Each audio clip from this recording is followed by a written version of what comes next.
Habis Presidensial Club, kini muncul wacana rekonsiliasi. Gagasan ini salah satunya dari Wakil Ketua Umum Partai Golkar sekaligus Ketua MPR RI Bambang Susatyo. Di sela-sela acara Tributu Akbar Tanjung kemarin, Bamsud berharap dapat menyatukan 3 kontestan Pilpres, yakni Anies Baswedan, Prabowo Subianto, dan Ganjar Pranowo untuk membahas permasalahan bangsa.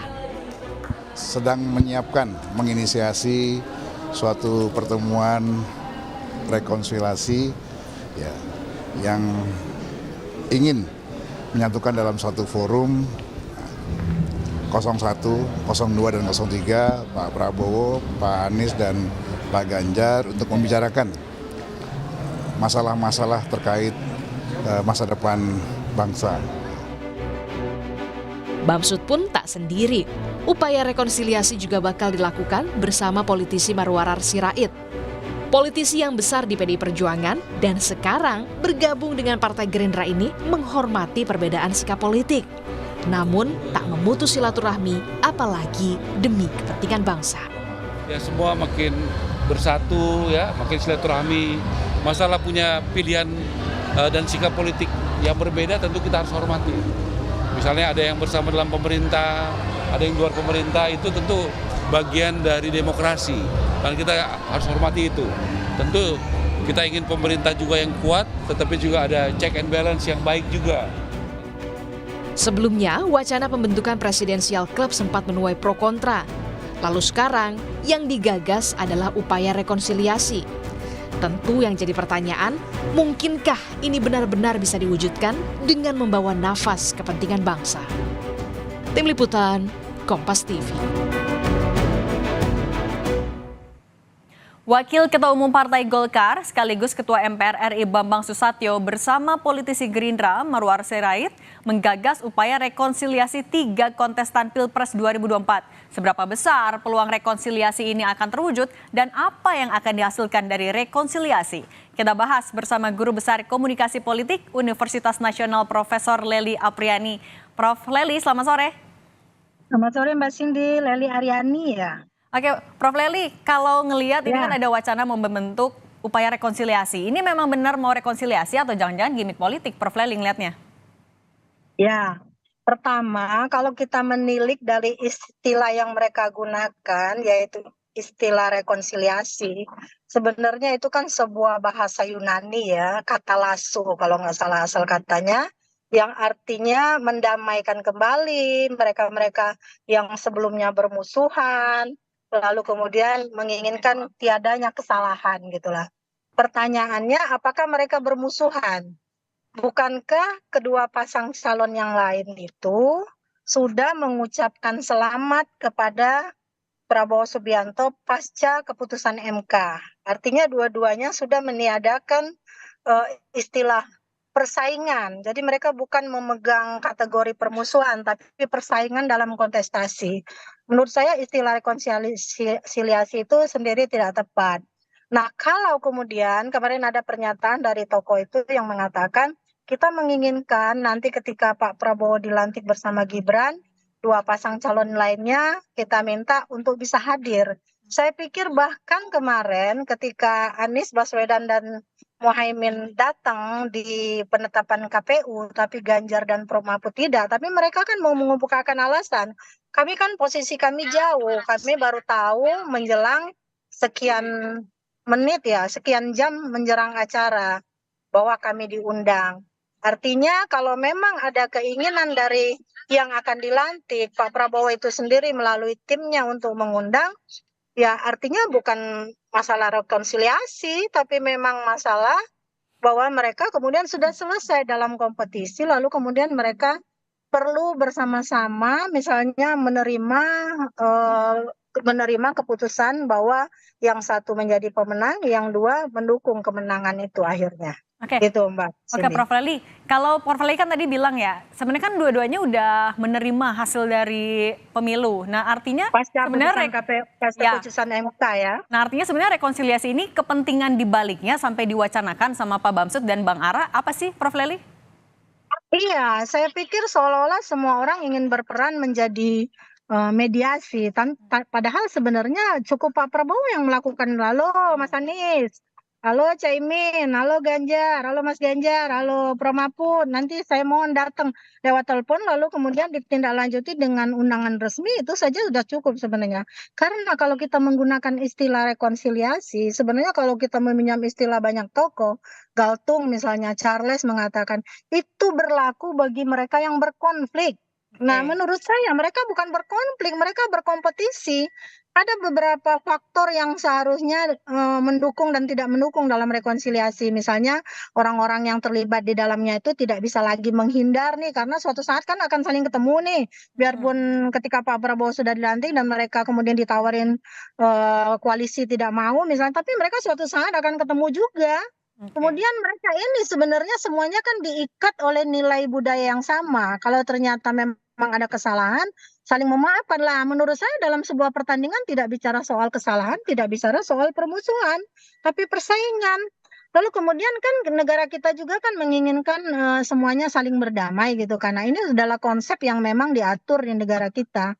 Jadi sebenarnya rekonsiliasi itu misalnya dilakukan dengan berunding antar pihak yang berkonflik lah. Mereka kan tidak berkonflik loh Mbak Cindy. Jadi Oke. intinya dan yang lebih parah lagi kalau istilah rekonsiliasi itu digunakan menurut teori Galtung itu juga dinyatakan bahwa sebenarnya satu pihak misalnya harus mengungkapkan kebenaran tentang apa yang sebenarnya membuat mereka berkonflik. Apa itu harus dilakukan? Kenapa nih kalau kamu tidak menerima sebelumnya sehingga kamu kemudian menggugat kita di MK? Kenapa sih Oke. kalian nggak mau langsung menerima ketika hasil perhitungan suara misalnya? Apa itu perlu diungkapkan? Karena itu syarat dalam sebuah rekonsiliasi yang disiapkan dalam teori. Jadi Oke. mungkin istilah rekonsiliasi itu tidak terlalu tepat, tapi mengajak bersama-sama aja lah, bukan. Jadi tidak ada istilah konflik di antara mereka, karena kalau istilah rekonsiliasi digunakan, mereka juga harus ada pengakuan yang tulus, Oke. pihak yang bersalah kepada korban lah. Korban siapa, yang bersalah siapa? Itu Oke. pertanyaannya. Oke, Prof. Leli, tapi kan kayaknya Pak Bamsud lumayan serius nih. Dia juga mau safari politik ke mantan presiden, mantan wakil presiden. Kalau memang ternyata dia Nah, mau membentuk forum ini, seberapa besar peluangnya forumnya bisa terwujud sih, Prof? ya, tergantung Mbak Cindy. Jadi mungkin antara Pak Jokowi sama Bu Mega itu agak sulit. Karena tanggal 6 Juli atau tanggal berapa saya juga mendapat bocoran berbagai informasi tentang apa yang disampaikan Bu Mega, misalnya tentang kenapa dia tidak terlalu akrab dengan Pak SBY, kemudian dengan Pak Jokowi. Jadi sebenarnya kesalahan itu bukan bukan terletak pada Pak Prabowo. Tidak ada masalah apa-apa antara Pak Prabowo dengan para ketua partai, ketua umum partai terutama Bu Mega misalnya. Tapi konfliknya lebih pada kepentingan kontestasi yang menurut kita itu terkait dengan pencalonan Gibran. Jadi masalahnya tidak pada Pak Prabowo. Jadi kalau Pak Prabowo ingin dekat dengan dengan para presiden pendahulunya, ingin dekat juga dengan mereka-mereka yang berkompetisi di Pilpres 2024, sangat mudah untuk dilakukan tanpa harus melalui mediator siapapun. Prof, ini Tinggal bisa. telepon. Mm-mm. Oke, Prof, ini bisa dilihat nggak sih sebenarnya juga jangan-jangan upaya rekonsiliasi, upaya buat goda-goda lawan politik masuk ke koalisi? Boleh jadi, sebab kan kalau istilah rekonsiliasi sekali lagi kan, itu syaratnya ya, syarat rekonsiliasi itu harus ada permintaan maaf kepada korban sebagai bentuk penyesalan. Makanya kan berat kalau rekonsiliasi. Terus proses memaafkan dari pihak yang menjadi korban itu juga terjadi proses yang cukup panjang. Nah kan ini tidak soal memaafkan, tapi sekedar mempertemukan lah istilahnya. Sesama komponen bangsa yang mungkin nanti bisa berkontribusi masing-masing dengan atau tanpa harus berkoalisi. Jadi istilahnya ketemunya para tokoh-tokoh yang kemudian kalau istilah saya pernah saya tulis di Kompas ya, di koran Kompas juga, saya mengatakan usai bertanding mari bersanding. Tapi bersandingnya bukan berarti harus berada dalam koalisi karena mereka tetap bisa melakukan berbagai hal yang bisa mereka lakukan sesuai dengan kapasitas mereka masing-masing. Justru kita membutuhkan mereka berada di luar koalisi loh, Mbak Cindy, supaya ada check and balancing system di dalam proses penyelenggaraan pemerintahan yang semuanya tidak harus berkerumun dalam satu gerbong sehingga kita tidak punya lagi kesempatan untuk mencari mencari siapa nih yang bisa mewakili kita menyampaikan keluhan ini dan itu. yang notabene makin banyak persoalan di bangsa ini tentang pendidikan, ekonomi, misalnya kan budaya, pariwisata, dan semuanya terkait dengan berbagai kebijakan yang akan dilakukan oleh pemerintah yang akan dilantik nanti.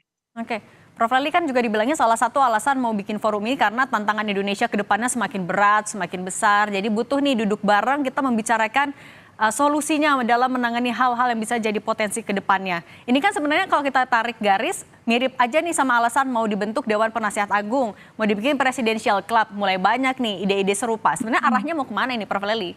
Iya, yang saya khawatirkan semakin banyak nanti bentuk-bentuk ad hoc ya, tim ad hoc yang dibentuk misalnya, semakin banyak biaya negara yang akan dikeluarkan. Sehingga itu menempatkan orang-orang yang kemudian seolah-olah tidak punya tempat politik, lalu kemudian memberikan wadah politik pada mereka. Kan bukan itu yang kita inginkan. Yang kita inginkan ya yang menjadi pemenang menjadilah pemerintah yang baik, yang tidak menang berdirilah di luar tapi mempunyai sisi yang positif bagi pembangunan bangsa dengan cara mereka sendiri, dengan posisi mereka sendiri. Bukankah kita semua punya peran masing-masing, punya tanggung jawab masing-masing. Mbak Cindy sebagai jurnalis punya peran sendiri, saya sebagai tokoh akademisi juga punya peran sendiri-sendiri, politisi juga punya peran sendiri-sendiri.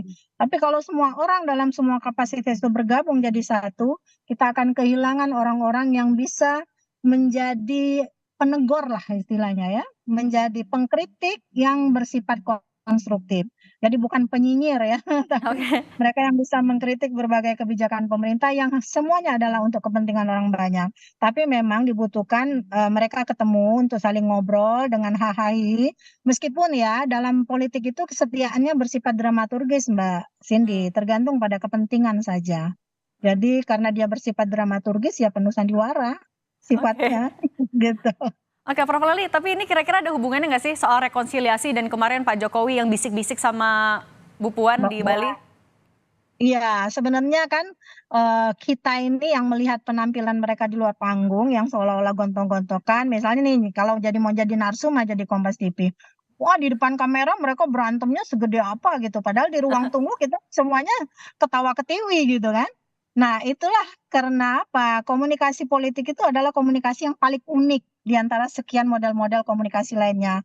Karena itu berkali-kali saya mengatakan bahwa komunikasi politik di Indonesia itu tidak punya ada model. Satu-satunya model adalah tidak ada model. Tapi bukankah tidak ada model itu adalah model? Modelnya bernama tidak ada model. Jadi karena ketiadaan model, maka tiap politisi tidak pernah melakukan komunikasi politik yang ajak. Mereka melakukan sesuai gaya dan langgam politik masing-masing, juga sesuai kepentingan politiknya. Dan lebih banyak adalah kepentingan politik sesaat. Gitu. Oke, nah Prof, kita balik lagi ke soal wacana pembuatan forum rekonsiliasi ini. Kira-kira kalau misalnya mau menghubungkan juga 01, 02, 03, Pak Ganjar udah bilang akan jadi oposisi, mampukah Pak Bamsud dan Bang Ara menjadi jembatan antara 01, Bu Mega, dan juga dengan pihak-pihak lain? Karena semuanya mereka kan berteman, sama-sama Oke. politisi, sama-sama pernah dekat. Tapi menurut saya tidak penting mereka itu. Pak Prabowo aja langsung, Oke. semuanya akan merapat kok. Merapat dalam arti bukan berarti berkoalisi tadi ya, sekali lagi saya katakan. Udahlah Mas Prabowo katanya, misalnya kami kalau diundang kami datang loh misalnya. Mas Ganjar bilang gitu, Mas Anies bilang gitu. Ya datang, ya udah kalau gitu nanti kita suruh bikin surat resmi ya, gini-gini. Tanpa harus melalui mediator, karena biasanya dalam komunikasi politik itu, komunikasi yang efektif itu adalah bicara langsung. Oke. Ya, Oke. bicara secara langsung, tidak melewat mediator. Karena kalau dia lewat media, maka yang disampaikan oleh komunikator politik 1A, ketika dirubah oleh komunikator politik 2 kepada komunikator politik 3, itu bisa jadi ABCD. Nah, perubahan itulah yang kadang-kadang membuat sebuah proses komunikasi politik itu urgensinya menjadi bias gitu. Oke. Nah, Prof. Lali, ini kan tadi Prof. Lali bilang banyak nih pihak-pihak yang mau jadi ad hoc, mau punya peran. Nah, PKS juga udah bilang nggak perlulah rekonsiliasi, ini sama aja nanti demokrasi, perahu demokrasi ngumpul di satu perahu lagi. Untuk jaga demokrasi ini pasca Pilpres 2024, apa yang harus dilakukan oleh Presiden terpilih nantinya, Prof? Ya, pertama memang kalau mereka ngotot untuk menggunakan istilah rekonsiliasi, kan di dalam rekonsiliasi itu sendiri terdapat berbagai penghalang misalnya. Ada motif balas dendam, ada juga keinginan untuk menghukum pelaku yang menimbulkan konflik. Terus ada kebiasaan untuk memendam kenangan apa ya yang menyakitkan bagi mereka yang menjadi korban misalnya. Nah, ini semua menurut saya tidak mungkin akan terjadi karena politik itu dalam hitungan detik aja bisa berubah. Pagi beda, siang beda, sore beda. Hari ini mereka berseteru, sore nanti mereka bisa bersama gitu. Apalagi jika panggung-panggung politik yang disiapkan kepada mereka itu adalah panggung yang sama. Jadi kita itu kan hanya eksekutif, legislatif, yudikatif sesuai teori Montesquieu yang digagas untuk kita ikuti ya. Jadi kadang-kadang setelah mereka jadi politisi, bersaing di tingkat nasional, tapi di lokal mereka bergabung bersama-sama. Nah, belum lagi nih Mas Anies misalnya, mana tahu Gerindra juga masih tetap akan mendukung dia, misalnya kita kan tidak pernah tahu. Sehingga Mas Anies juga membutuhkan Pak Prabowo. Nah, jadi bukan dalam kapasitas untuk berkoalisi, tapi untuk menggunakannya sebagai kendaraan politik dalam program selanjutnya. Jadi ya gunakanlah istilahnya untuk bersama-sama kembali, tapi bukan rekonsiliasi. Karena rekonsiliasi itu ditandai oleh konflik. Saya kira mereka tidak berkonflik karena mereka berkompetisi. Oke, Prof. Lamli, tapi kalau dengan banyaknya forum-forum yang mau dibuat untuk bisa membantu presiden terpilih, kira-kira ini malah akan membingungkan presiden terpilih nggak nantinya? Menampung begitu banyak Iya, masukan. saya pikir terlalu banyak yang dibentuk, terlalu banyak suara yang akan masuk kepada presiden terpilih. Nantinya boleh jadi justru mengacaukan. Makanya dalam komunikasi politik itu dikenal istilah bising-bising komunikasi politik. Oke. Semakin banyak komunikasi politik yang dipertukarkan dari narasumber yang berbeda, dia semakin noise isi pesan itu sendiri.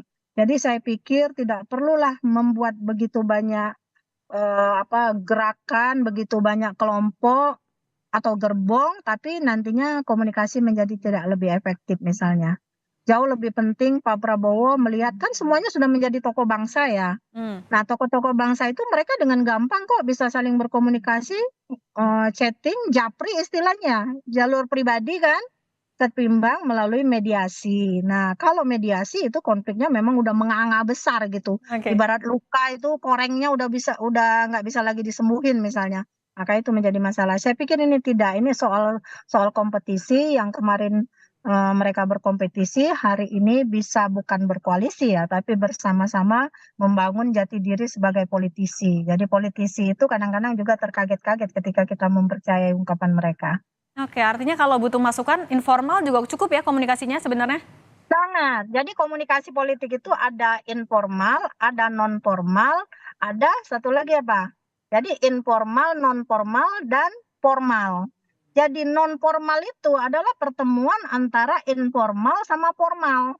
Jadi di sela-sela pertemuan kayak Mbak Puan nih, ketemu di Di Bali ya? acara di Bali sambil bisik-bisik, itu namanya non formal. Tapi dalam istilah dramaturgis itu namanya panggung depan, panggung tengah, dan panggung belakang. Jadi panggung tengah itu adalah wilayah kompromistis antara panggung depan dan panggung belakang. Jadi nggak sengaja kadang senggolan di jalan tiba-tiba ngomongin politik misalnya gitu. Jadi bukan panggung belakang namanya, itu panggung tengah itu Mbak Cindy. Oke, dan juga udah cukup ya, artinya udah ada One Team Press, nggak perlulah bikin-bikin lembaga-lembaga lagi? Sudah cukup lah rasanya. Kita malah nanti bingung ini semuanya seperti cuma bagi-bagi kursi aja ya. Supaya semua dapat jatah dalam kekuasaan, menjadi orang penting, menjadi elit, dan sebagainya gitu. Oke, baik. Prof. Lely Aryani, Guru Besar Komunikasi Politik UNAS, terima kasih sudah berbagi pandangan di Rumah Pemilu. Sehat selalu ya, Prof.